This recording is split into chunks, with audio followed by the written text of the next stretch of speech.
નમસ્તે મિત્રો, અમારી ચેનલમાં તમારું સ્વાગત છે। તો આજે આપણે બનાવીશું ભાજી પાવ, જે આપણે એકદમ ઘરે જ બનાવીશું અને શું નાખીને બનાવીશું એ આજે આપણે ભાજી પાવ બનાવી લઈએ। એના માટે મેં બધું કટ કરીને રાખી લીધું છે। આ જોઈ લો, આ ડીશમાં મેં બધું કટ કર્યું છે। ગાજર છે, આરે કોબીજ છે, ફુલાવર છે, બટાકું છે, બીટ છે, આટલી વસ્તુ લઈ લીધી છે। અને હું વટાણા તો હું લાસ્ટમાં નાખીશ, એ તમે વિડીયોમાં જોજો કે હું વટાણા ક્યારે નાખું છું અને ગ્રેવી પણ કેવી રીતે બનાવું છું અલગ રીતે આખી, એ તમે જોતા રહેજો। તો આપણે આ કુકર લઈ લીધું છે, તો એમાં બધું આપણે બોઇલ કરવા લઈ લેશું। અને પાણી એટલું જ નાખવાનું છે કે જે પાણી આપણો ઉપયોગમાં આપણે લઈ શકીએ, બસ આટલું જ, એક જ ગ્લાસ જેટલું। હવે આને 3 થી 4 વિસલ આવે ત્યાં સુધી આપણે થવા દઈશું। તો આપણે ત્યાં સુધી હવે ગ્રેવીની ને બધી હવે તૈયારી કરી લઈએ। તો હવે આપણે ચાલુ કરીશું આપણી ભાજી બનાવવાનો। તો એના માટે મેં થોડા વટાણા લઈ લીધા છે, અત્યારે શિયાળો છે એટલે લીલા વટાણા હોય। હવે આને આપણે 5 મિનિટ માટે બોઇલ કરી લેશું આ વટાણાને। તો આપણે આ ગેસ ચાલુ કરીને બોઇલ થવા એક બાજુ મૂકી દઈએ। અને આપણું શાકભાજી પણ એકદમ એવું તૈયાર થઈ ગયું છે, એકદમ ચડી ગયું છે મસ્ત।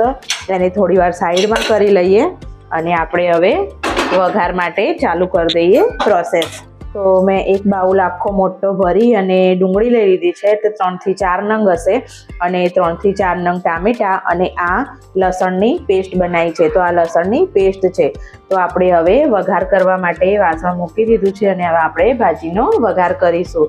તો ચલો આપણે સ્ટાર્ટ કરી દઈએ। તો આ મેં ભાજી પાવમાં તેલનું પ્રમાણ થોડું વધારે હોય, તો આ 4 થી 5 ચમચી જેટલું તેલ લઈ લેવાનું।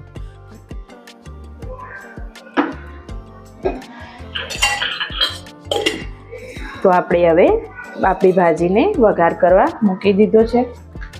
તો આપણો વઘાર આવી ગયો છે। તો વઘારમાં આપણે ખાલી જીરું નાખવાનું છે અને થોડીક હિંગ, અને પછી જે પહેલાં આપણે ડુંગળી એડ કરીશું, ડુંગળીને સારી એવી સાતળી લેવાની છે।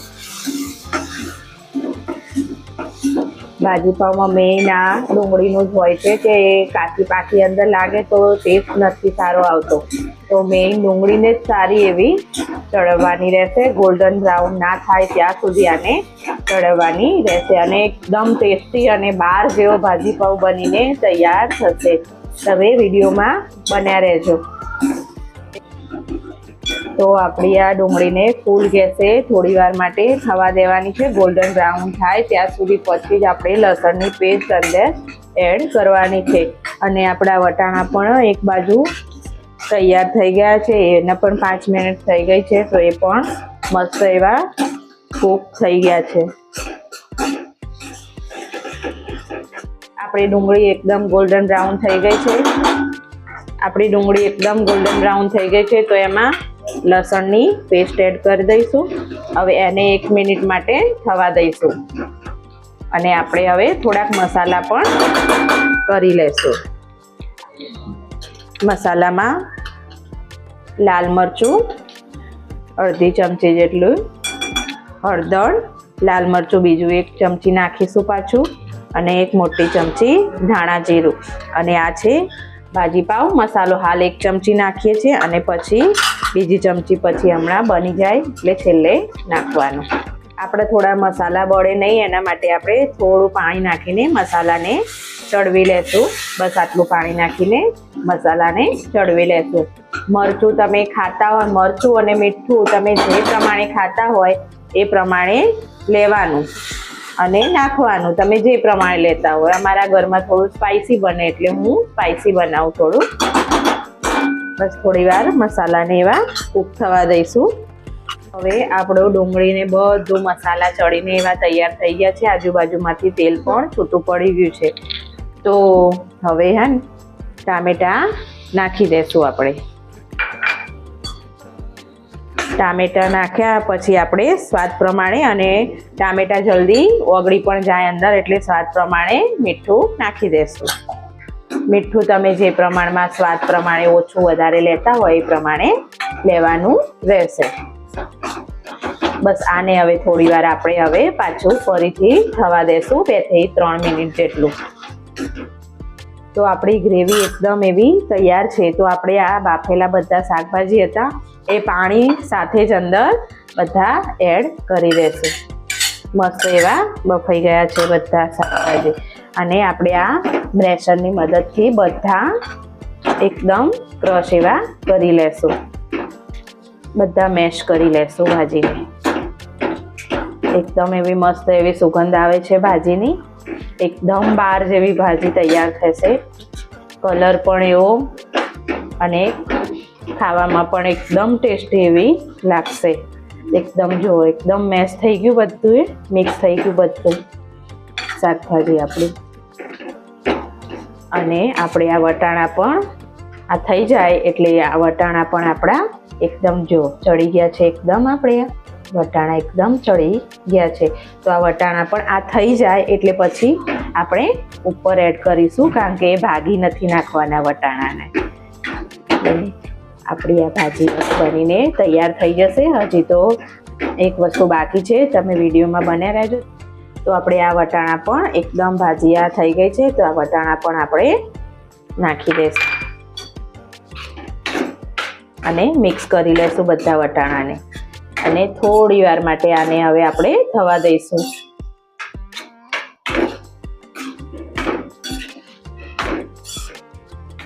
એના સ્વાદને વધારવા માટે 2 ચમચી જેટલું પાછું ફરીથી તેલ લઈ લીધું છે.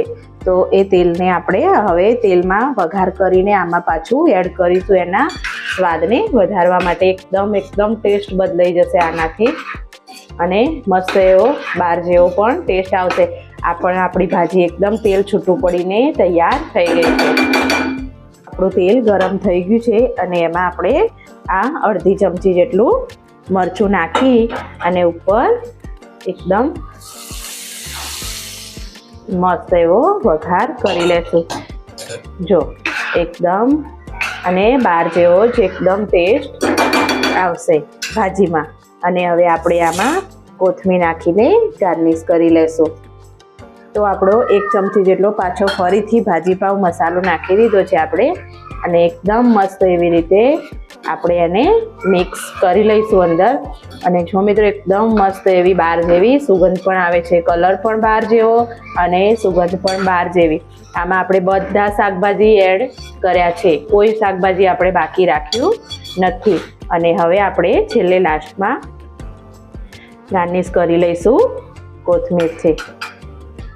કોથમીર નાખો એટલે બધા જ શાકનો આખો ટેસ્ટ બદલાઈ જાય અને એકદમ મસ્ત લાગે.